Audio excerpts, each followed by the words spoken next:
You know, this is the safest place to be when it's raining like this. Y'all know that, right? Not only do we have more guns per capita, we're on top of the mountain, and we have a lot of skill sets here that can build an ark. So I think we're going to be A-OK, God willing. All right, I'm going to introduce our speakers today. By the way, my name is Michelle Russell. Iva Michelle Russell. Got to be correct in this. Ever since 9/11, you got to use your real name. I'm Iva Michelle Russell. I've been asked to MC this event, this Second Amendment rally. I was very thrilled to be asked, by the way. I was brought up by a right-wing extremist, and I'm proud to carry on the tradition. So thank you so much for that honor. But this event is about Monteagle VFWs and the veterans that serve on the board, about their concern for the issues that are coming down the pike from Washington. It occurred at a March board meeting, I believe, is the information that I received. The veterans had heard that they were getting letters from the federal government. If you had gone to the Veterans Administration and had a special code assigned to you, you, with a click of a mouse, will have your arms taken away from you. That's the bottom line. So our board members said, you know what, that ain't right. So if it can take away from the veterans, if we can take away guns from our veterans who have served us proudly, the citizens are next. And every single one of us in this room should be concerned, because I'm pretty darn sure to come out in this rain, we feel pretty strongly about our guns. Am I right? Am I saying amen? All right. Anyway, you always start a meeting the right way, so I'm going to call on our chaplain, Johnny Fritz, to lead us in a prayer.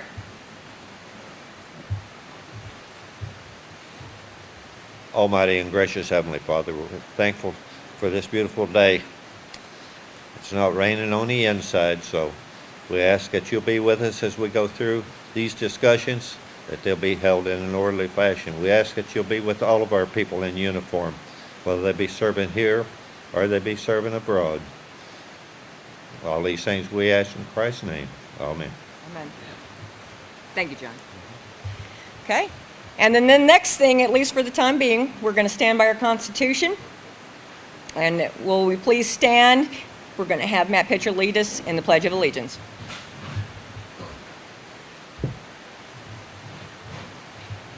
Please join me in the Pledge of Allegiance to our nation. I pledge allegiance to the flag of the United States of America and to the republic for which it stands, one nation, under God, indivisible, with liberty and justice for all. Thank you. Thank you. All right, we may be seated. Now we've got, currently, unless I'm missing somebody, we've got 4 speakers today.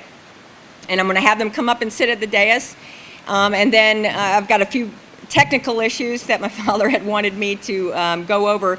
But then we're going to hear from our guest speakers. And then to highlight our evening, our Congressman Scott DesJarlais, who has gotten a rating from the NRA. So God bless you, Congressman DesJarlais, for being here. We can't tell you how thrilled that we have had to have you as our representative and fighting for us here in Washington, D.C. All right, we've got Wayne Harris, who is our first Republican county commissioner in Grundy County. We've got Mr. Derrick Wagner, who ran for state representative for our district here.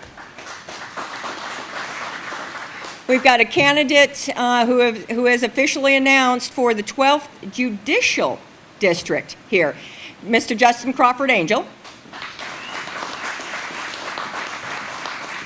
And of course, looking like our kind of guy in his plaid shirt, Congressman Scott DesJarlais.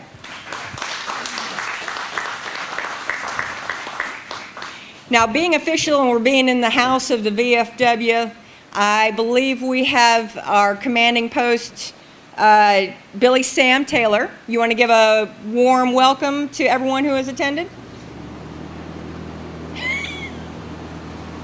Come on up. We're a small post, and I'm glad to see we had so many people to turn out. I don't know if the rain, maybe I just need to talk louder. Okay. Anyway, we had several phone calls. I did expect more people here than what we've got. I've only got a couple of questions. How many people in here own a handgun per bit? Okay. Well, that's just about it. How many women own one?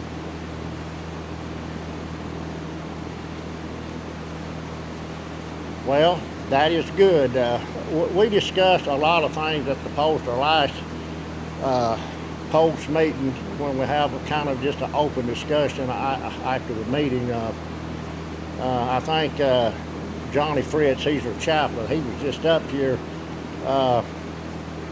Back during World War II, when the Japanese bombed Pearl Harbor, I believe it was Admiral Yamamoto was asked why he didn't invade America at that time.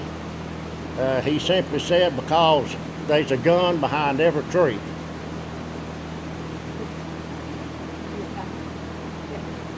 Well, you start changing these laws that we have now, you're opening this country up for invasion.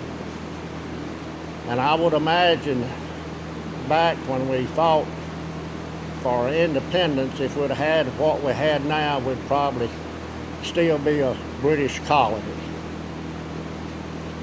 So these things that our representatives and our county representatives, they need to think about these things when they're trying to make these laws and get all this stuff done. I know the NRA does a lot to try to help, but we are moving from a rural society where guns was always around to an urban society where they don't have any, they don't use them, they don't hunt with them, they only know what they see on TV. So sometimes what you see on TV is not true. Now, when I went to school down here in Pelham, my farm in Pelham, most of the kids drove a truck to school because they had to go back and work. Every pickup truck in that school would have a gun rack on the back of it with a gun in it. Nobody thought anything about that. I don't think you could do that nowhere in this country today. You might, but I kind of doubt it. Well, that's about all I got to say. I'm just going to give you some food for thought, and I thank all these people here that are just going to speak. And if there's any way that we can help anyone here, please come. And if you're not a member of a VFW or an American Legion, and you can be, you certainly need to join. Thank you. Can everybody hear back there? You got it? Okay. Man, that's awesome. Supporting the veterans of foreign war and our young people coming back from war is probably one of our most important missions that we could possibly do here locally and in the state and in this country for that matter. So we're very proud to be supportive of the Monteagle VFW and the Ladies Auxiliary. You can't forget the Ladies Auxiliary. Patsy, thank you so much for the food. She's got a plate lunch, I believe. How much? $8? $8 donation. Give 10, give 20, whatever you all want to do. It's called Pass the Hat. But we appreciate the Ladies Auxiliary for all that they do. Thank you so much. All right, there's a couple of technicalities that I need to get through. My dad is a historian, and it's very, very important to realize the history of our laws and the intent of our founding fathers and the things that have happened in our history to get where we're at. So he just wanted to remind everyone that where we stand today, there are two threats to gun ownership. Regulation of the manufacture and sale of firearms and ammunition using the Commerce Clause of the U.S. Constitution. The second one is regulating the who can bear arms. The who is a state police power function and not a constitutional power granted to the federal government. I guess we'll find out a little bit later on that one. Now, the right to bear arms. At the founding of the Republic, the English common law incorporated into state law and state constitution. The right to bear arms was an enumerated right in the English Bill of Rights. That right was subject to reasonable regulation. That right was considered a God-given right of all free men, which were necessary for self-defense. Adoption of U.S. Constitution of limited and enumerated powers contingent on adopting a Bill of Rights equals similar to the English rights and covered the abuses the colonists suffered under the English king. The Bill of Rights were a grant of rights, but prohibited the newly created federal government from interfering with those enumerated rights and explicitly stated in the 9th and 10th Amendments that all powers not granted to the federal government nor prohibited to the states were retained by the states and the people. The Second Amendment prohibited the federal government from interfering with the right to bear arms and referenced a regulated militia. Now, the U.S. Supreme Court did not interfere until 1939, U.S. versus Miller. The Supreme Court ruled that the Second Amendment only protects guns suitable for a well-regulated militia. For example, sawed-off shotguns can be banned because they're not ordinary military equipment. The Supreme Court ruled in a 2008 case called District of Columbia versus Heller, remember this one fondly, that the Second Amendment does not define an individual right to gun ownership, as opposed to a collective right for a state-run and state-armed National Guard. Now, the issue with regulating the who can bear arms? Once again, this is a license. This is who can. Tennessee has what many consider a lenient attitude toward the right to bear arms, but the Tennessee law on weapons make it illegal to carry a weapon for purposes of going armed. It gives the police the unlimited power to determine intent. The most recent ATF gun trace report for Tennessee shows that in 2011, less than 20%, 803 out of 4,110 trace requests were guns recovered as a result of criminal activity. Only 20% were confiscated for criminal activity. Now, the veterans at risk. The Veterans Administration has supplied the federal database with over 114,000 names of veterans to the ATF database of prohibited persons. 114,000 veterans should not own guns. Obama, by administrative action, is including mental health records into the database and will require doctors to include gun ownership of patients as a part of the Obamacare database. And I'm sure we may hear a little bit more about that coming from a doctor. The medical codes, and anybody who has ever been in the medical profession, anybody here have any experience? When you code someone, and correct me if I'm wrong, you code it, it's a click of the mouse, and you pull all the codes for someone. And if that is a executive action, you can say all of these codes through administrative bureaucratic protocol can just say, okay, that's no, you can't own a gun. I mean, it's just that simple. And that's against the law, against constitutional law. So without further ado, I've done some house cleaning there, a little technical information. I'm going to move on to the meat of the matter, which is just a few minutes from our guest. I'm going to introduce Wayne Harris back up onto the stand here and have a welcome from Grundy County. Proud to have you aboard, brother. Thank you so much. It is truly a pleasure to be here, not only to talk about our Second Amendment rights, but to be here in the VFW. I look on these walls and I see these flags of our various military groups, and being the son of an Air Force lifetime lifer, they call them when they retire out of the military, I was raised in the military and see all these people that fight for our rights, our constitutional rights. We, the people of the United States, in order to form a more perfect union. That's us. Our Second Amendment rights are very dear to myself and to all these members of the military that fight for our freedom. The freedom that we enjoy, the freedoms that we have don't come lightly. And it's so good to see such a good crowd here to support our Second Amendment right rally today. It's a pleasure for me to serve only as a commissioner in Grundy County. We have much higher ranking officials here, but I'm doing everything I can on the county level to ensure that our rights, not only Second Amendment, but other rights too, are held up, and that we as government officials do the right thing for our constituents and do the will of the people. Nice to see all of you. Thank you very much. God bless America. By the way, don't let anyone tell you that local elections don't matter, because they are probably your most important elections that you will ever have, because those are the people who've got your back. So we're very fortunate, and thank you so much, Wayne, for serving.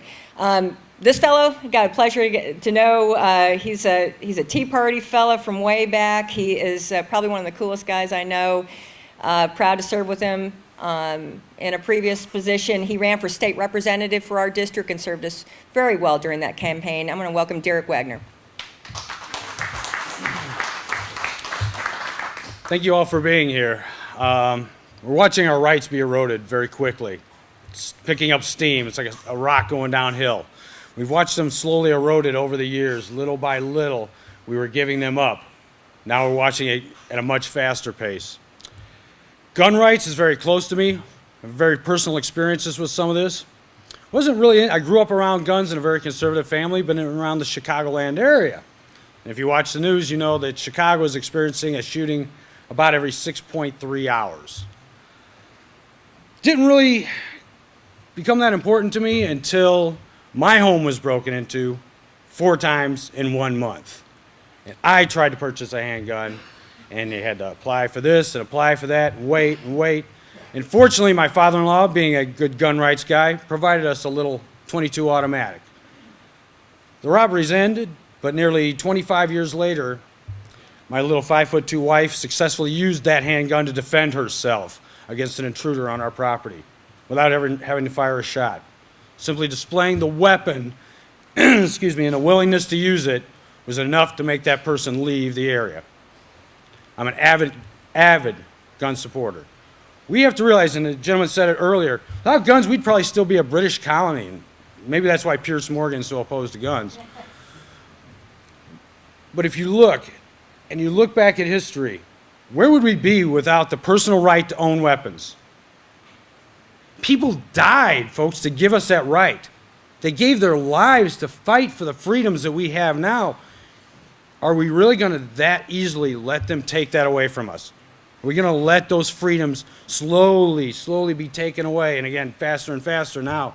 It's kind of like the story you've heard about the putting a frog in boiling water. He jumps out. You put him in warm water and slowly turn up the heat. He slowly dies because he doesn't realize what's happening to him. You're obviously awake because you're here. You understand what's going on. But we've got to talk to our neighbors and talk to our friends because we're losing our rights so fast. Can we turn it around? Only you can. Only calling offices of like this gentleman right here, Dr. Scott DesJarlais, that's fighting for us. We have to support those and put more up there with him to help him out. And like Michelle said, don't believe that local elections don't matter, because they do. Our state house has done a good job. I'm a little disappointed. I thought they could have done more this time with the guns in trunks or guns in parking lots bill, but it's a step forward in the right direction.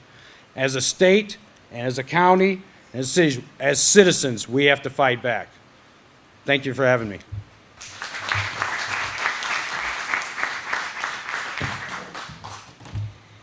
I'm so excited to introduce this next fella. Just, you have no idea. I got an email from a person with the last name Angel. I mean, how do you not open that email? And he says, I'm looking at running for the 12th Judicial District that runs every 6 years, y'all. Man, that's a long time to wait for change. So I know and this young man came to our Republican Women's Club. We formed a Grundy Marion Republican Women's Club just so we can talk about issues.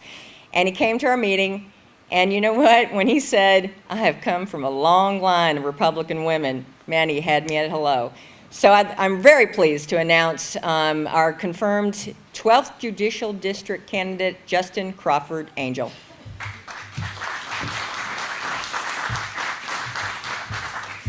Thank you so much for the introduction. Thank you for letting me be here today. It's an honor to be here. And before I tell you more about myself, I want to take a moment to thank all the veterans who are here today. Thank you for your service. Without your bravery and courage, we couldn't gather here and talk about these issues and support our Second Amendment rights. Thank you so much. A short story about my family. My great-grandfather in Bledsoe County was a farmer. He was beyond draft age during World War II. He had 3 kids at home, crops in the field, cows in the field. The neighbor down the road was 18 years old. had just had a newborn baby and just received his draft notice. My great-grandfather went and volunteered in his spot and spent the next year in the Pacific fighting the Japanese. My great-uncle, Billy Mooneyham, was killed in Vietnam by a sniper. Military service is something that we take very serious in our family, and I was raised to be patriotic and to support our military at all times. So thank you again so much. I think they deserve another round of applause. My name is Justin Angel, and I am a conservative Republican attorney in Bledsoe County. And Bledsoe County is in the 12th Judicial District. We have Franklin, Grundy, Marion, Sequatchie, Bledsoe, and Ray counties. Now, in my practice, I do all sorts of types of law. I do criminal and civil cases. I do them in 15 different counties. I've argued in front of the Court of Appeals in Tennessee, in Knoxville and Nashville. I've argued in federal court. I have a lot of experience fighting for people's constitutional rights. I do it every day, ladies and gentlemen. I'm here today. My wife Amanda is here. She's in the back. She has our son Asher. He's probably the youngest gun owner here in the room. He's 6 months old, and I've already bought him a couple guns stashed away in the safe. And my parents, Ronnie and Michelle Angel, are here. And just a tip, anybody that ever wants to run for public office, if you can bring your mom to a speech with you, do so, because that guarantees you have at least one person that claps for you at the end of your speech. So I'm fortunate enough to have that, and thank you for being here. So in my practice, I fight for people's constitutional rights all the time, and I do so because I love our Constitution. I love our country, and I love what it stands for. Now, our Constitution is being attacked. It's being eroded away. Step by step, inch by inch, liberals are trying to push back and erode our rights, especially our Second Amendment rights. And that is what made me want to run for circuit judge. My son was born, and it really changed my attitude about the future of our country, where we were heading, especially when I started hearing that maybe under Obama's plan, I can't give him my grandfather's gun because that would be an illegal transfer. Little things like that, ladies and gentlemen, that's not what our country is founded upon, and the people of our district need a conservative voice on the bench that keeps that from happening. Ladies and gentlemen, people have asked me, well, what's it matter? A judge doesn't vote on gun legislation. Why does it matter if you believe in the Second Amendment? Well, ladies and gentlemen, who do you think it is that signs a search warrant when the government wants to come search your house and property and take your guns away? When someone thinks that the government has violated their constitutional rights, has taken their guns or property away from them, they file a motion to have a hearing. Guess who presides over that hearing to decide whether or not your constitutional rights have been violated? A circuit court judge. Ladies and gentlemen, it's time for a conservative voice on the bench, and I'm just the man to do so. Now, I'm not going to keep you long. The food's looking good over there, and we have our congressman here to speak to you. But I was raised in a home where gun safety and the Second Amendment was extremely prevalent. I was just a little boy, probably about 9 or 10 years old. We're UT fans at my house. I'm sorry to offend anybody, but we're Vols fans. My dad and I were out on a backcountry road riding the Jeep around on some old roads. We stop in the road. Dad gets underneath the seat and pulls out this old, ugly Alabama Crimson Tide hat. And he walks out in the road, and he slings it out in the road. And he comes back, he's got the .22 rifle in the back seat, and he teaches me how to use that rifle. And he says, if you can hit that Alabama hat, this rifle's yours. So I took true aim, and I hit the mark, and that rifle's mine, and that rifle will be my son's one day. Ladies and gentlemen, in my opinion, guns have two enemies, rust and liberals. I'm not a liberal, I'm a conservative. As you'll see as the campaign goes forward, and I'm not here to have a big political speech, but you'll have two clear choices, ladies and gentlemen, for circuit judge, a conservative or a liberal. Thank you for your time, and together we can fight for our constitutional rights at every level of our government, and especially the judicial branch. Thank you for having me, and may God bless you.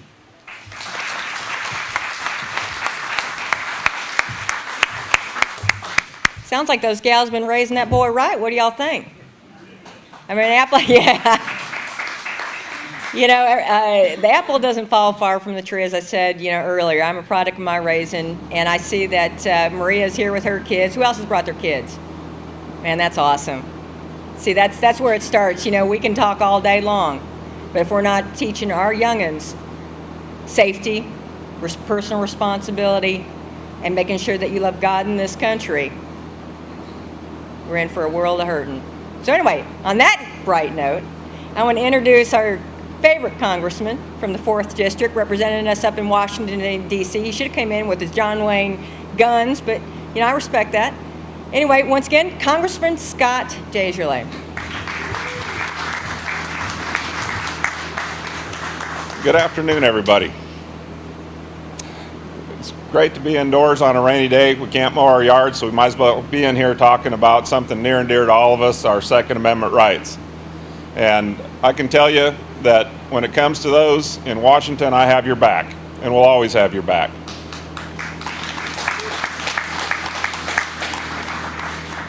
You know, I know there's a lot of issues that are going on right now in Washington. A lot of this came about by the tragedy in Sandy Hook, and I don't think there's anybody in here that probably didn't have a tremendous impact. We all have children and grandchildren.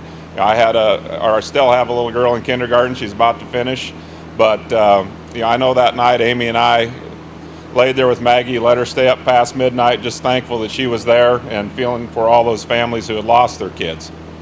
But so often in politics and in the world in Washington, they try to knee-jerk to a tragedy or a difficult situation, and that's what we were seeing in response to this. We had the shooting in Aurora at the theater, and numerous other shootings on campuses across the country over the past couple decades.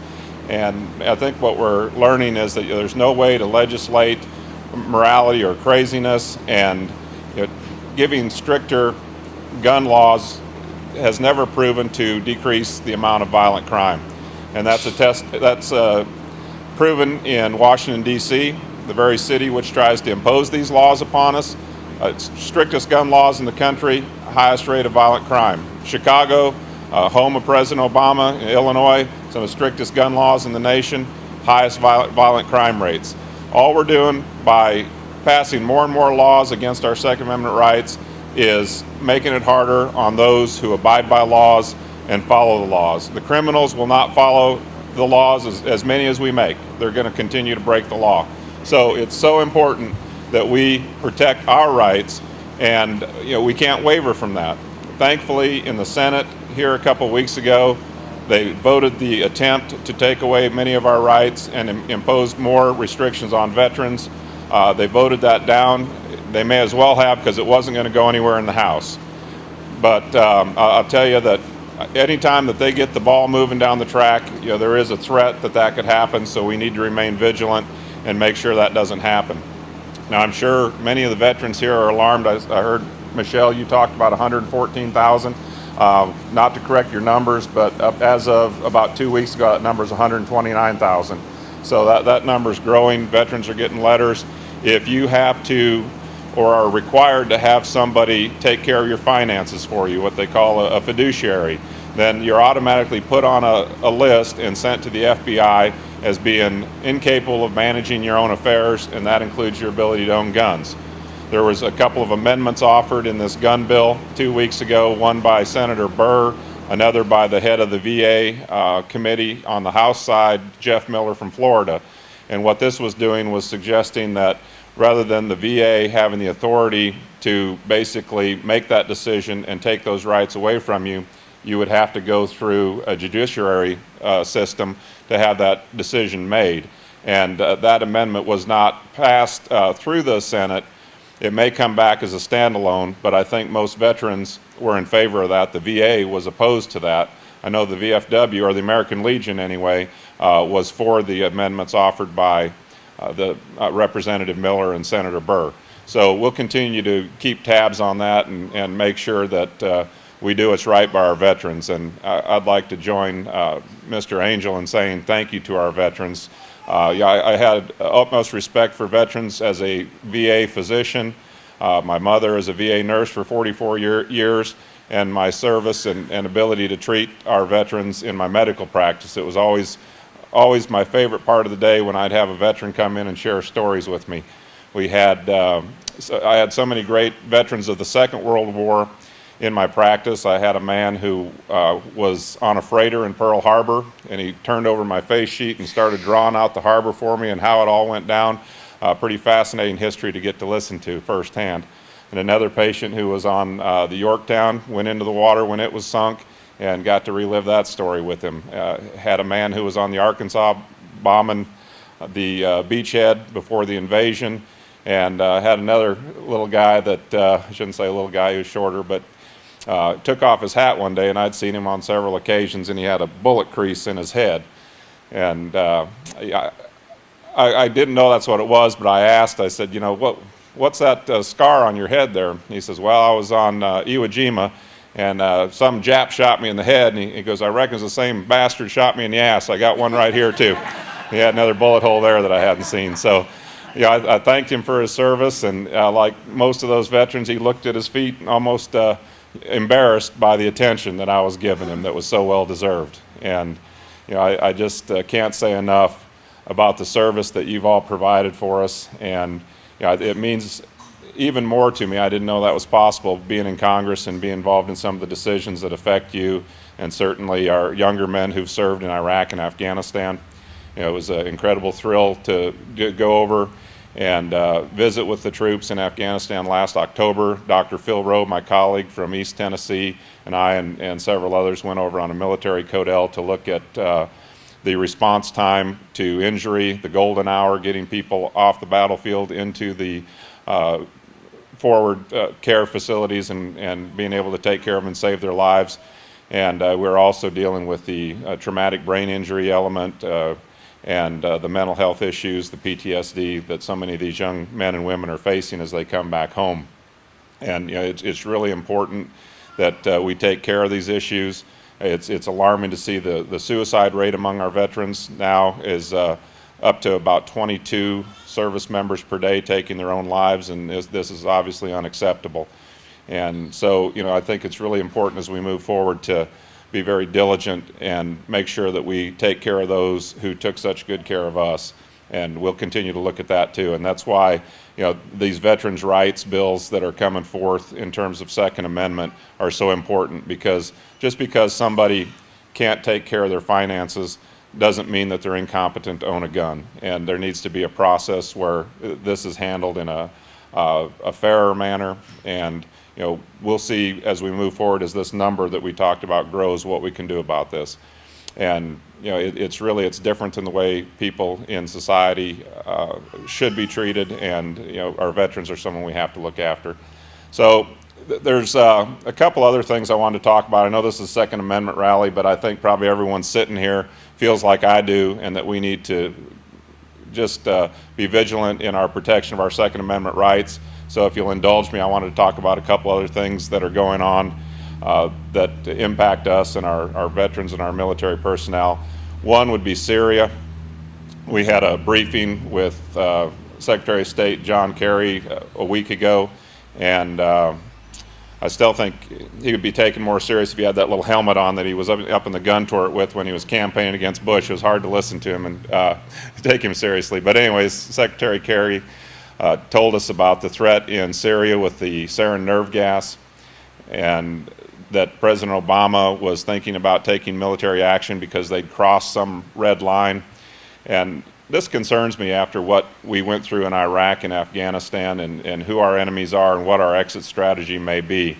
So, you know, I hope that as these events continue to develop, that we take a good hard look at what our involvement's going to be. Basically, Syria is about 100% Muslim nation. There are different factions fighting against one another, as they so often do in that tumultuous Middle East region. And we don't have really any friends there in that group other than Israel.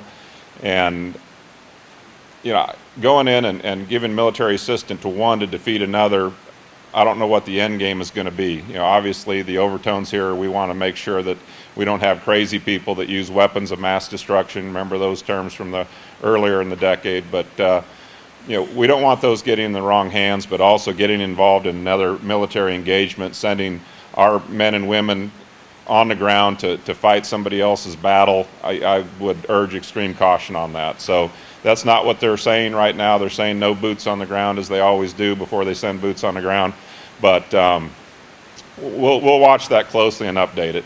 North Korea has been another threat. We got no shortage of crazy leaders over there, and the one in North Korea is probably right at close to the top of the list right now. But we know they have nuclear weapons. They've detonated them. We know they have missiles. We know they like to test them. They're not as sophisticated probably as they need to be to reach us, but certainly they can raise havoc. They say that they've got warheads small enough to fit on some of these missiles, so they are a threat. But the posture that we have right now is stepped down a little bit because of a rare opportunity to engage with China for military purposes and suppression purposes, and it appears at this time China is at least stepping up and doing the right thing. They know that this guy is crazy too, and most of their fuel for their fighter jets, in fact I think all of it is probably imported from China, so we're seeing restrictions coming out of China that will probably help suppress that threat a little bit. One other topic, has anybody been following the Benghazi event? Okay. Well, let me update you a little bit on that too, because on my government oversight committee, we've been paying close attention to this. Secretary Clinton wants this to go away. Secretary Kerry wants it to go away. The president wants it to go away. But bottom line, there were lives lost and there were lies told, and we need to get to the bottom of it for those families and for the people who could be in harm's way the next time. And so this coming Wednesday, we'll be holding a hearing where we're actually going to get to listen to some people that have not had an opportunity to share their stories up until now due to threat of retaliation from the government. So they've got protection, and if you're not doing anything Wednesday, I think it's at 11 or 11:30 Eastern time. That hearing will probably maybe broadcast on C-SPAN, but we'll have an opportunity to question and hear from some of the people that were actually there. I think what you're going to find is, just as you suspected, the stories that were told, certainly the movie trailer, that was never really in play. They knew from the beginning this was a terrorist attack. There's been some arrest of some suspects, or at least there's 3 identified suspects now in the bombing. We know that the State Department was asked for help. We know that people on the ground were waiting for help that never came. And we just simply can't allow this to happen again. And so as the next week unfolds, I think you're going to see the beginning of more transparency. And I think that's really important for those who serve to know that they're not going to be left alone in the situation that they were last time. So you can look forward to that. Did anybody have any questions on the veterans amendments that were offered with this gun bill? I know we're not in a great format to do question and answer, but we can try if anybody had any comments or questions.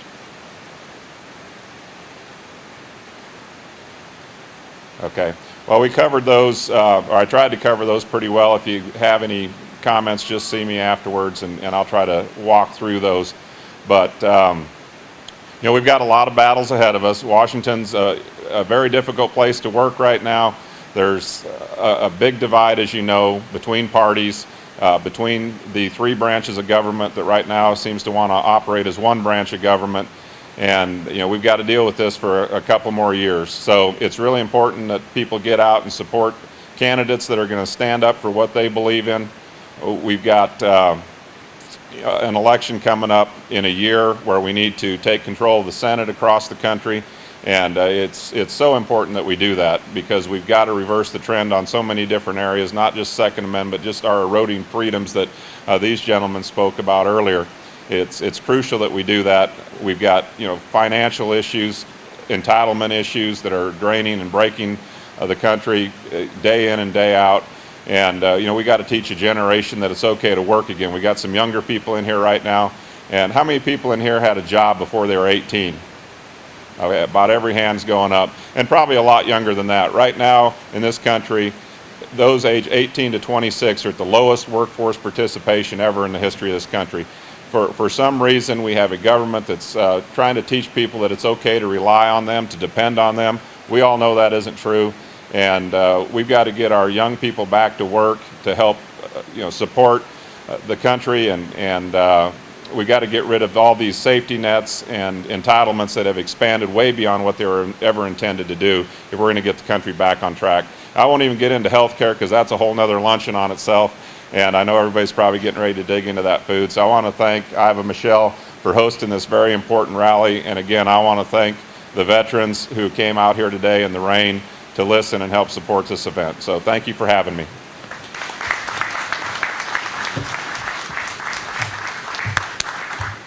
because half the fun is sitting around talking with people during an event. It's kind of like after church, you go around to the fellowship dinner, and that's where all the good conversations start happening.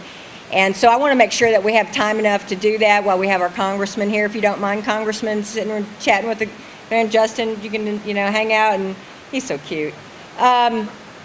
Before. And I really want to make it very, very, very clear. I know I've said Republican how many times? 5, 6, 7 times, and I'm so sorry. I really am.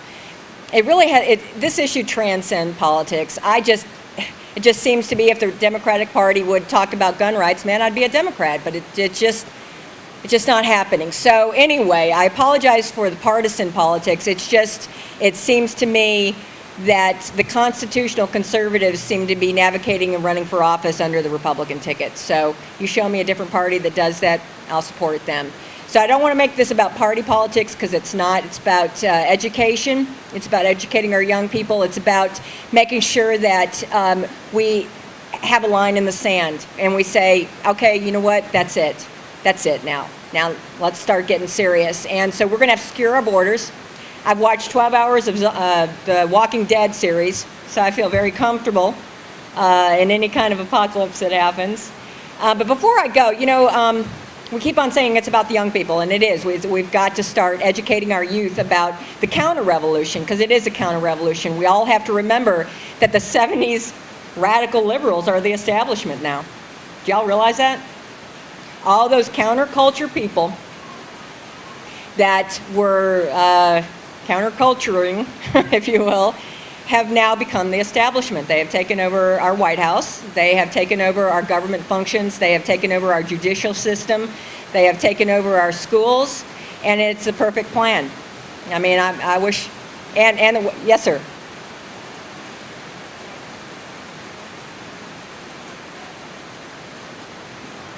Yeah, Billy Sam, I can't even hear that. That rain's coming down like no tomorrow. Go for it. Come on up. Before we... Yeah, well, I'll give you a mic, brother. You just come on up. Anybody want to hear from this gentleman? Yeah, all right. I guess it's mega question time, huh? The first, Justin Angel, attorney, where'd your parents go wrong? Gotta fight back, man. Okay.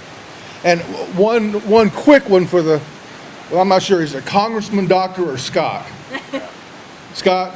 Good, okay. Scott, what I want to know is the problem that I see is that this country, and I've been involved in politics since I voted for George Wallace in '68. Well, never mind.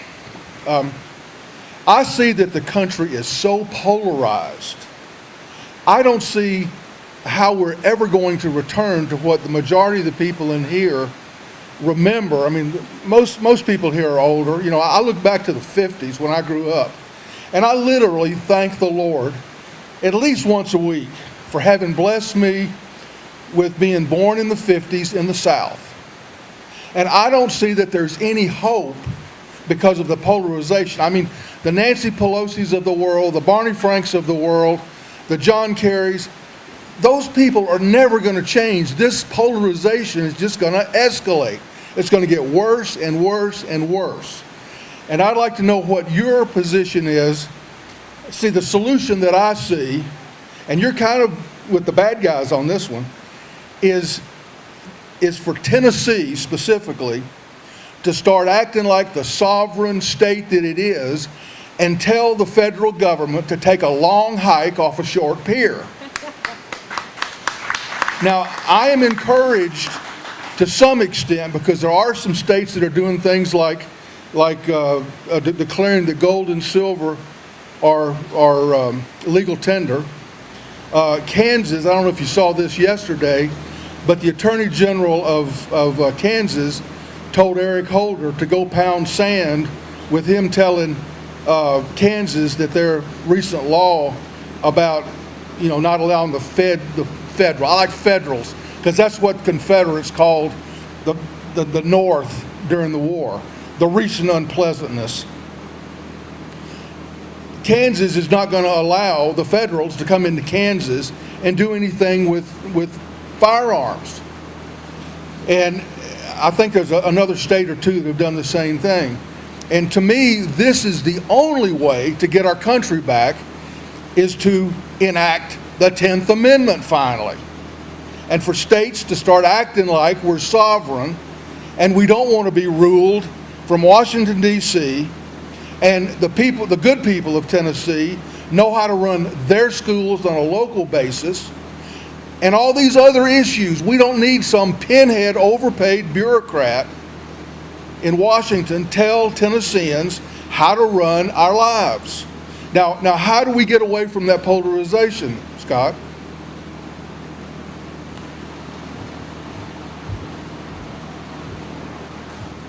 I think that what we're going to see is more and more involvement with states' rights as we move forward, as we go further and further in debt. States like California that are bankrupt beyond repair, and other states that are soon to follow. So for the country to get back on track, in my opinion, it's going to take, one, that we do the responsible thing, pass a budget like we did this year through the House of Representatives that balances in 10 years. That'll never happen because the Senate won't allow it. They passed a budget that never balances. We're going to go to conference and try to come up with something. But if we were to do something responsible that would fiscally get us back on track, then I think that we could see the polarization end and things move forward in this country the way it should. Second thing that I think can and will happen sooner than later is that the country is going to go bankrupt. And what's that going to cause? We're going to see these programs that I was just talking about be unfunded, and people are going to have to go back to work if they can. A lot of people right now are not working because they're not being made to work.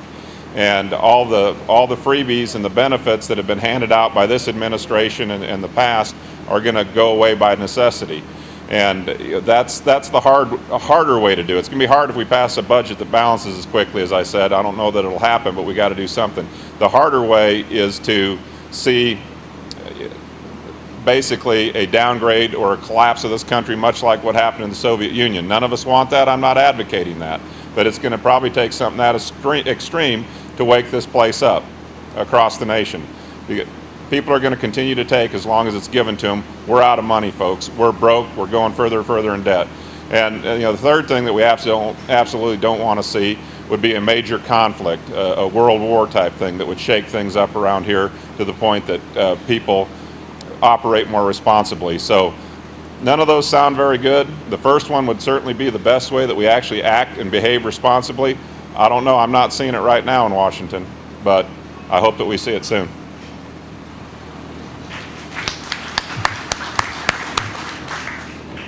And that's an excellent point. It's, we can get all mad and hissy. Oh, there's our mayor. Mayor of Monteagle is here. Hello, Mayor Nixon. How are y'all? You want to say a few words? We've secured our local government. But it's a personal responsibility. You know what? I really want this open. While we have the congressman here, if you have some important points, please come up and say them right now. Because the 10th Amendment rights actually is a very good game plan. I mean, we got to secure our borders, and a world. Can you imagine a world war? Okay, anyone else? I'm serious. We're here. I know we got tons of people here who feel very passionately. Bob, you got anything to say? You travel the world. Okay. Is Jake White here? Is Jake here? Can you make it? There's a young man who just did a YouTube video locally that is a veteran, returning veteran, and it's really a neat thing. So we're trying the new media sources. I'm so glad that y'all are here. Let's get this out.